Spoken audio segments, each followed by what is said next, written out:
তো ভাই আজ তোমাদের যে কথাটা বলবো সেটা হচ্ছে কোনো সাইকোলজিও না, কোনো ট্রিপসও না, কোনো রুলসও না, কিচ্ছু না।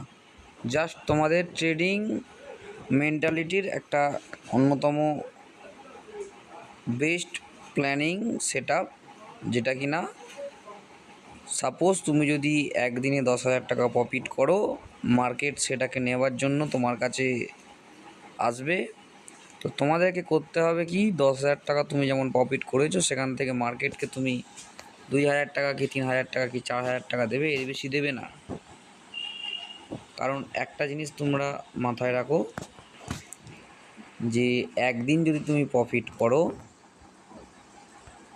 সেই প্রফিটটা দ্বিতীয় দিন কীভাবে গ্রো করবে সেই কথাটা বা সেই মেন্টালিটিটা তোমার মধ্যে রাখতে হবে। এটা নয় যে আমার ক্যাপিটালের আমি 20% একদিনে প্রফিট করলাম, সেই ক্যাপিটাল প্লাস ওই 20% প্রফিট নিয়ে পরের দিন আবার টোটালটাই আমি ইনভেস্ট করে ট্রেডিং শুরু করলাম, সেটা তোমরা করবে না। সব থেকে ভুল সিদ্ধান্ত তোমাদের ওটাই হবে। কারণ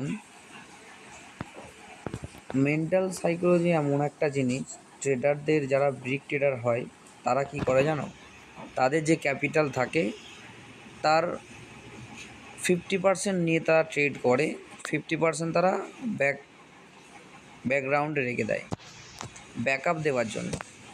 সাপোজ আজ তোমার কাছে যদি